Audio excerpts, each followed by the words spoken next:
This will not be easy.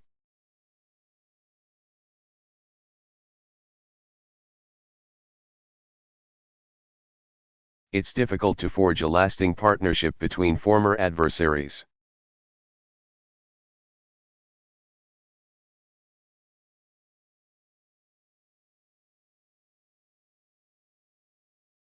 It's hard to change habits that have been ingrained in our governments and our bureaucracies for decades.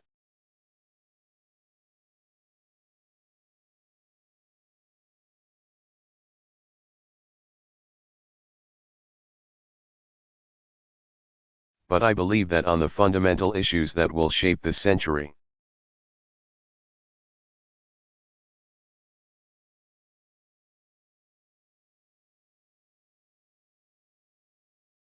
Americans and Russians share common interests that form a basis for cooperation.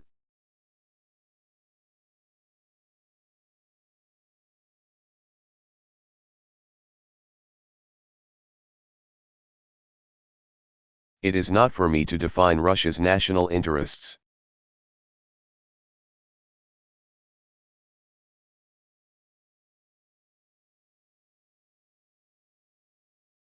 But I can tell you about America's national interests, and I believe that you will see that we share common ground.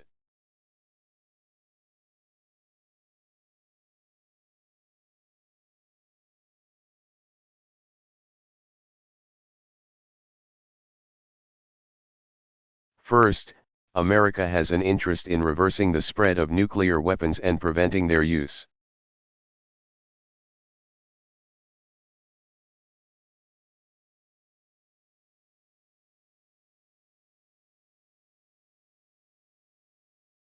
In the last century, generations of Americans and Russians inherited the power to destroy nations.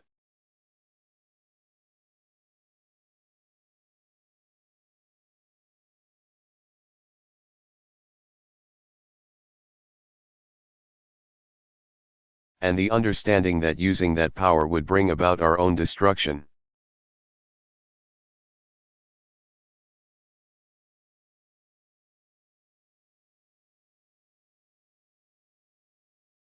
In 2009, our inheritance is different.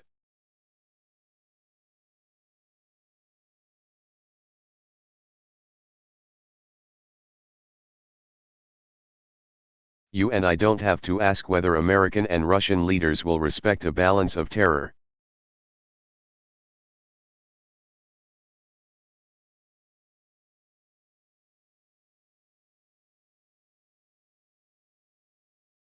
We understand the horrific consequences of any war between our two countries.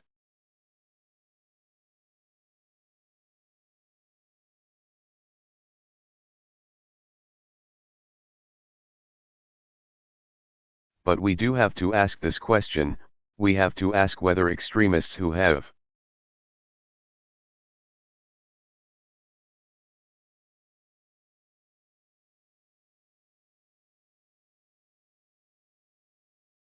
killed innocent civilians in New York and in Moscow will show that same restraint.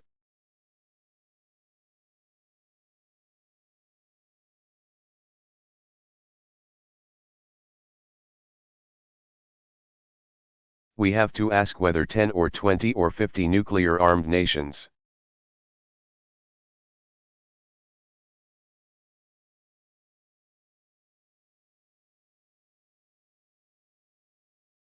will protect their arsenals and refrain from using them.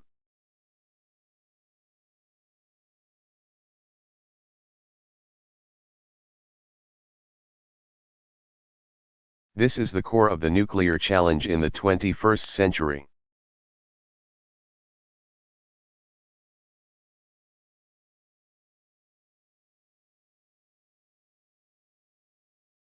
The notion that prestige comes from holding these weapons.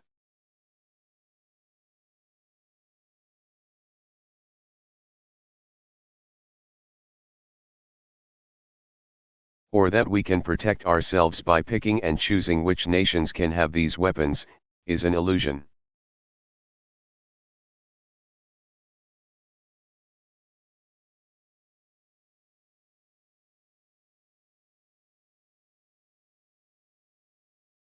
In the short period since the end of the Cold War, we've already seen India,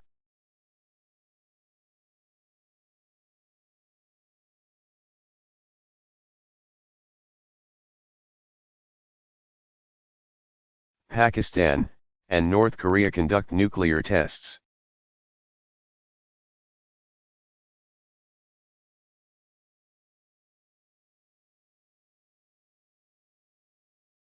Without a fundamental change, do any of us truly believe that the next 2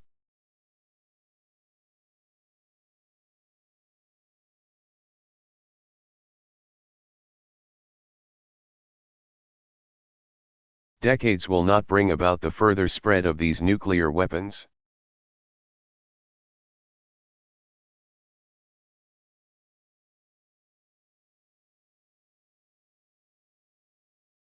That's why America is committed to stopping nuclear proliferation.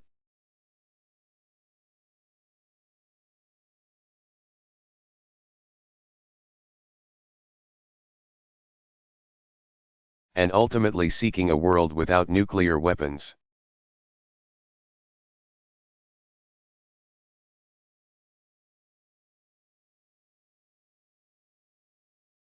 That is consistent with our commitment under the Nuclear Non-Proliferation Treaty.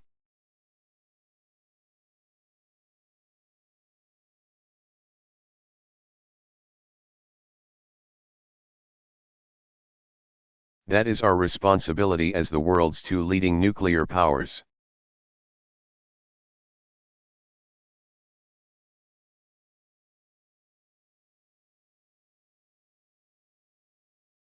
And while I know this goal won't be met soon,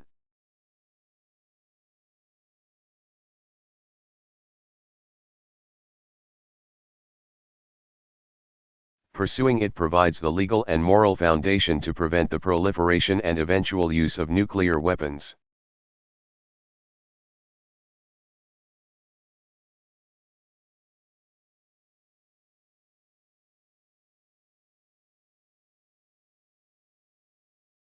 We're already taking important steps to build this foundation.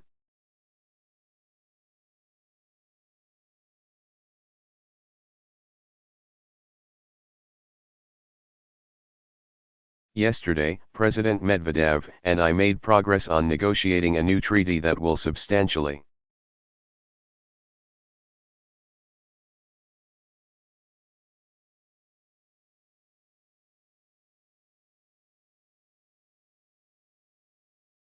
reduce our warheads and delivery systems. We renewed our commitment to clean, safe and peaceful nuclear energy.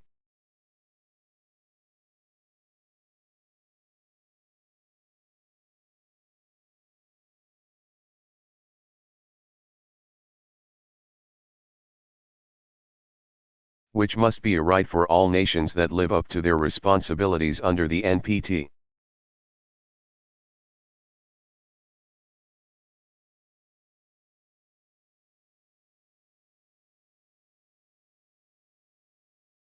And we agreed to increase cooperation on nuclear security.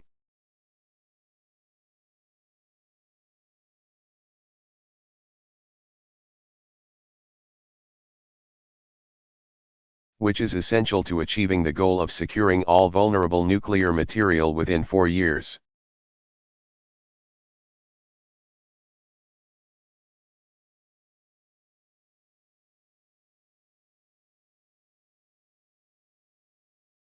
As we keep our own commitments, we must hold other nations accountable for theirs.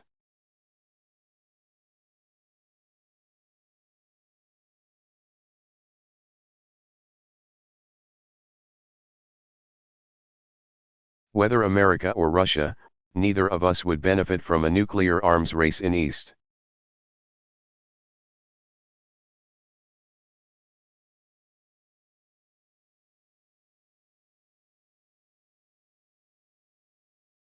Asia or the Middle East.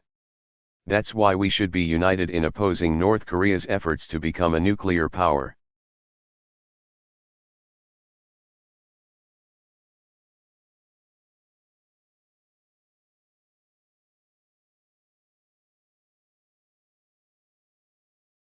and opposing Iran's efforts to acquire a nuclear weapon.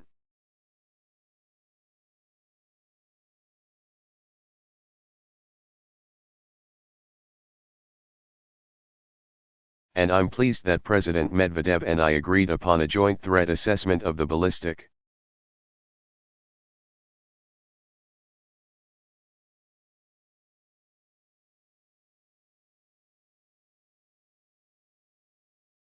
Challenges ballistic missile challenges of the 21st century, including from Iran and North Korea.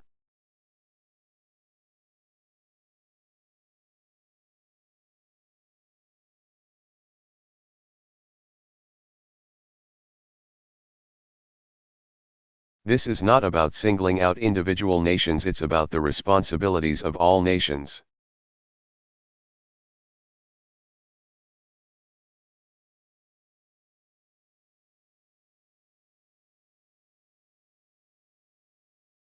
If we fail to stand together, then the NPT and the Security Council will lose credibility.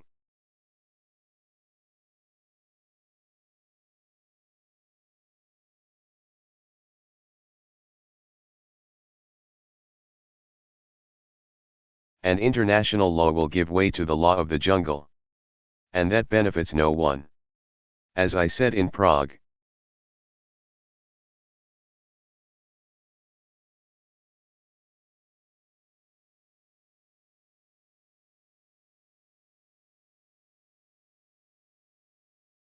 Rules must be binding, violations must be punished, and words must mean something.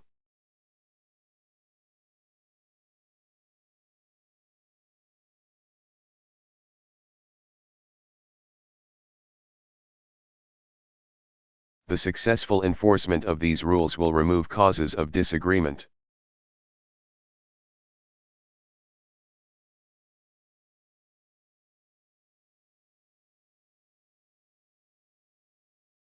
I know Russia opposes the planned configuration for missile defense in Europe.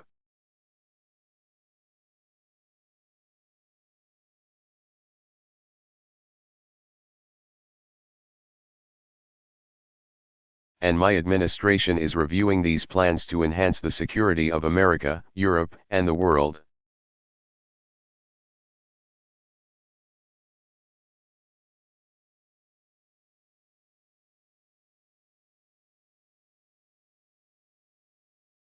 And I've made it clear that this system is directed at preventing a potential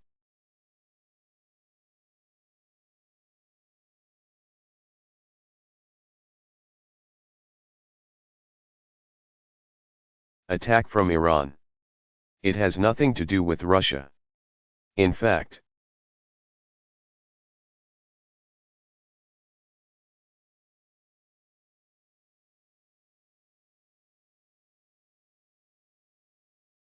I want to work together with Russia on a missile defense architecture that makes us all safer.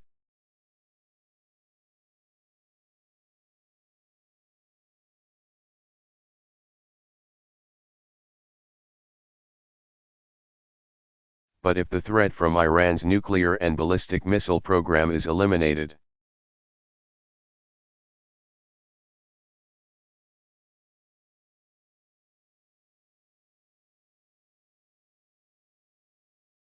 the driving force for missile defense in Europe will be eliminated, and that is in our mutual interests.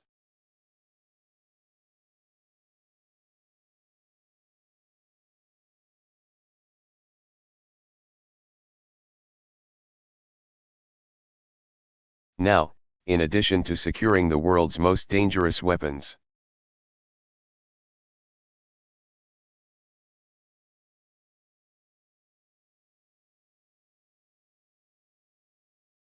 a second area where America has a critical national interest is in isolating and defeating violent extremists.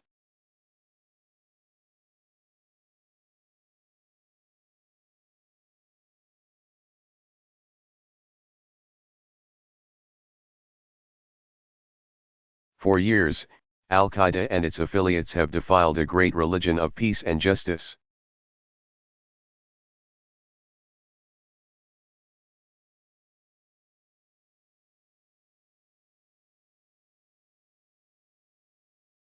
and ruthlessly murdered men, women, and children of all nationalities and faiths.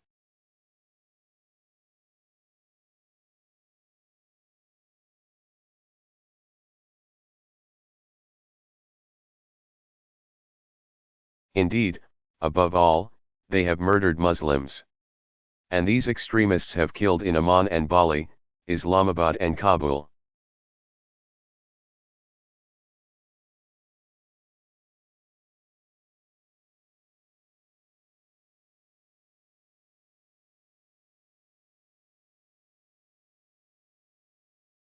And they have the blood of Americans and Russians on their hands.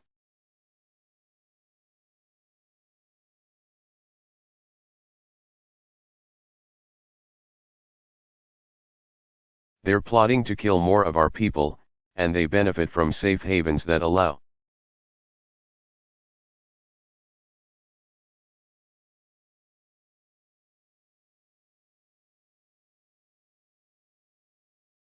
them to train and operate, particularly along the border of Pakistan and Afghanistan.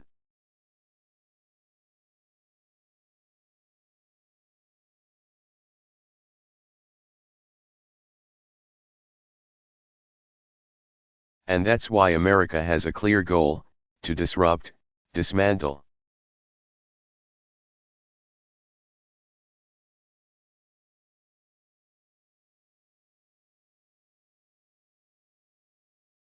And defeat Al-Qaeda and its allies in Afghanistan and Pakistan.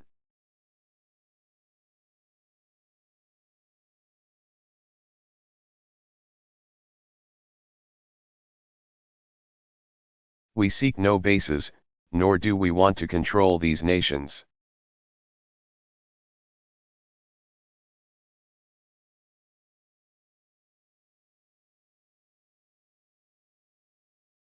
Instead, we want to work with international partners, including Russia.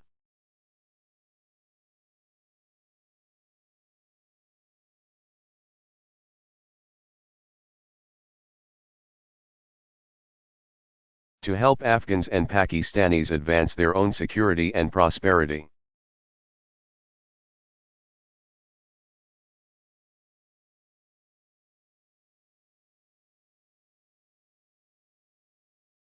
And that's why I'm pleased that Russia has agreed to allow the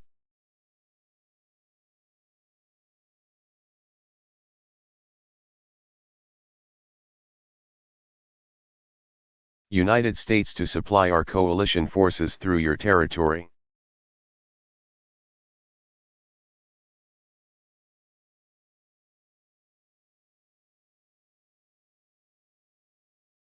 Neither America nor Russia has an interest in an Afghanistan or Pakistan governed by the Taliban.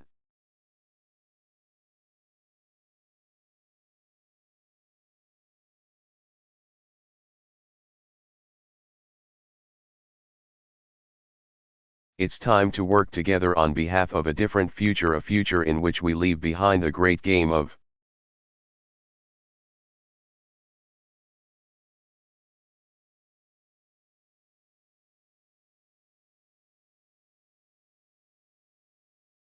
the past and the conflict of the present, a future in which all of us contribute to the security of Central Asia.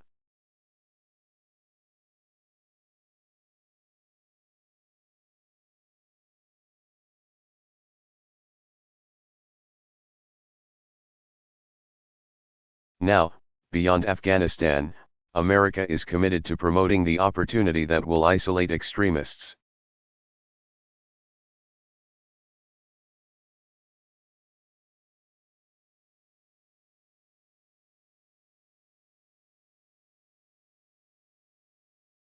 We are helping the Iraqi people build a better future, and leaving Iraq to the Iraqis.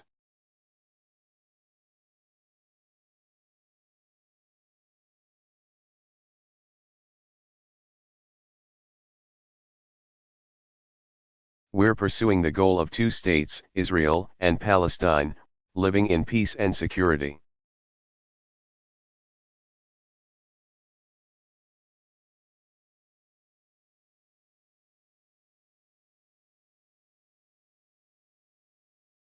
we're partnering with Muslim communities around the world to advance education, health, and economic development.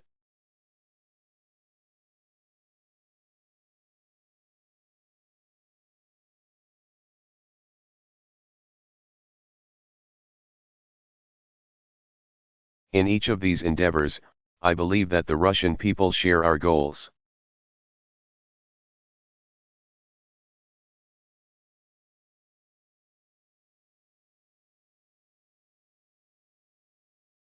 And will benefit from success, and we need to partner together.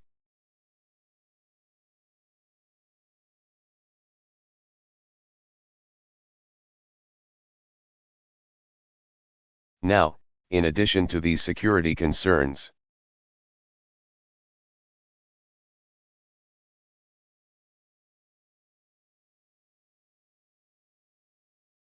the third area that I will discuss is America's interest in global prosperity.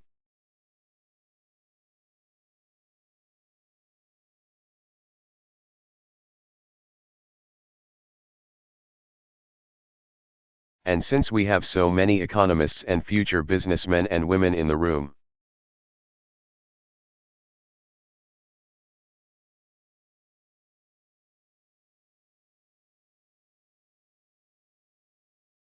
I know this is of great interest to you.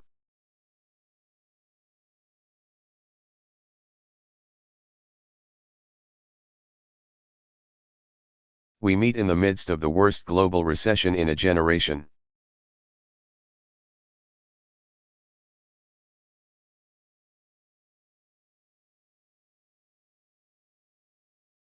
I believe that the free market is the greatest force for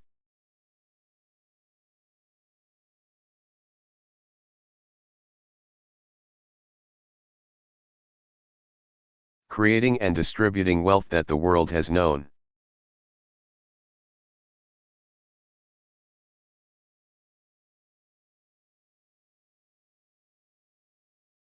But wherever the market is allowed to run rampant through excessive risk-taking,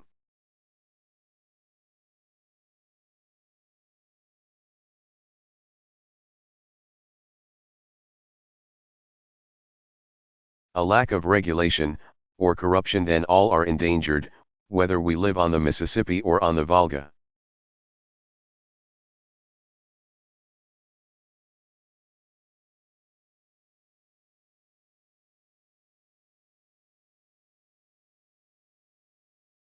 In America, we're now taking unprecedented steps to jumpstart our economy and reform our system of regulation.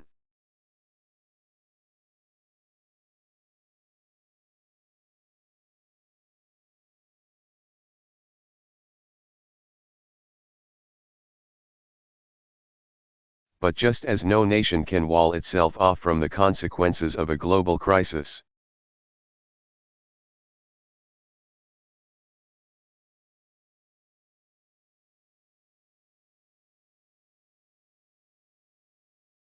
no one can serve as the sole engine of global growth.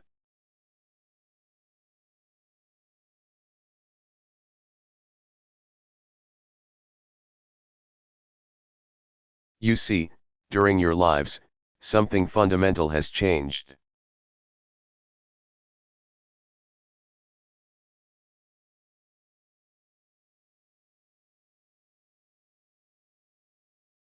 And while this crisis has shown us the risks that come with change, that risk is overwhelmed by opportunity.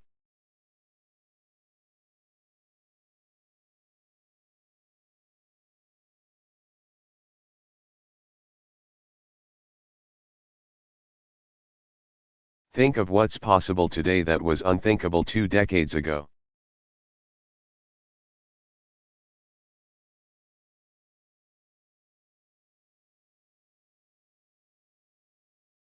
A young woman with an internet connection in Bangalore, India can compete with anybody anywhere in the world.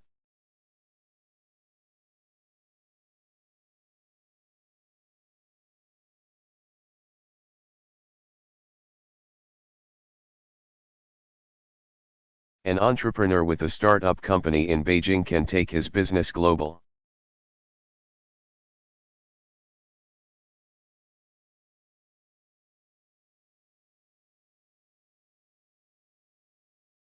An NES professor in Moscow can collaborate with colleagues at Harvard or Stanford. That's good for all of us.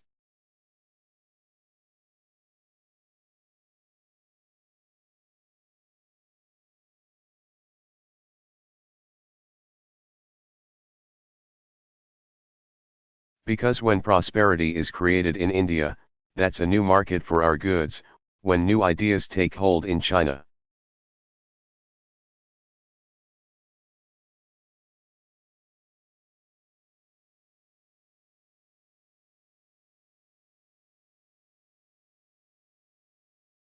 That pushes our businesses to innovate. When new connections are forged among people, all of us are enriched.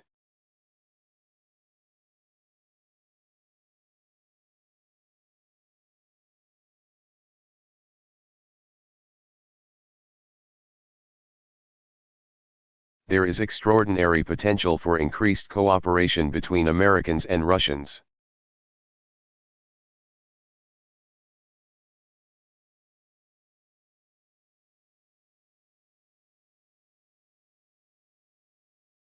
We can pursue trade that is free and fair and integrated with the wider world.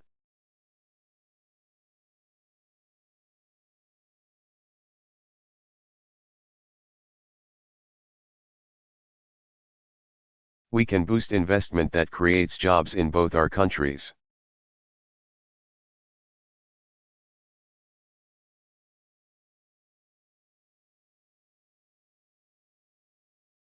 We can forge partnerships on energy that tap not only traditional resources like oil and gas,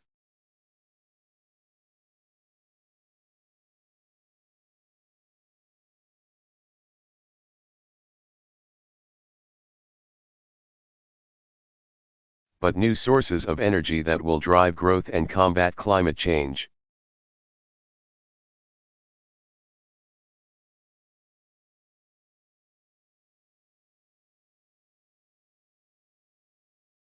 All of that, Americans and Russians can do together.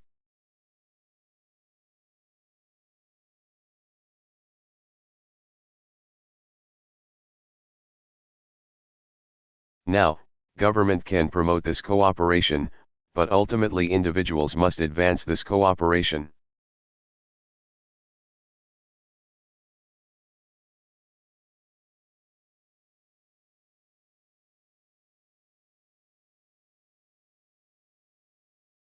Because the greatest resource of any nation in the 21st century is you.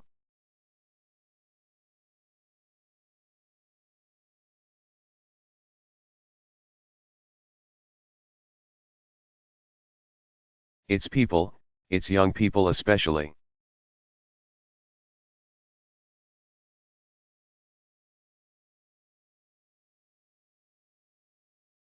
And the country which taps that resource will be the country that will succeed.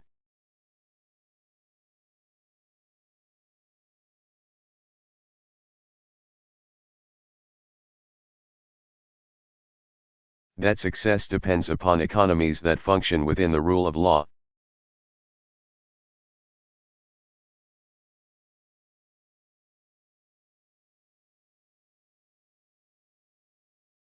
As President Medvedev has rightly said,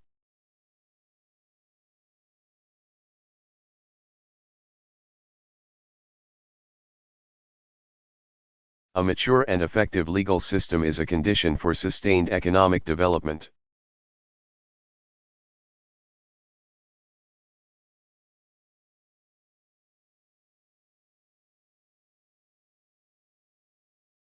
People everywhere should have the right to do business or get an education without paying a bribe.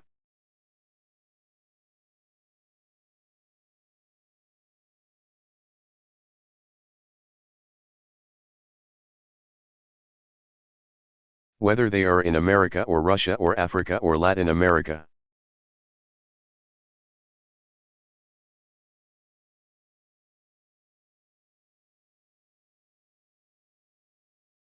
That's not an American idea or a Russian idea, that's how people and countries will succeed in the 21st century.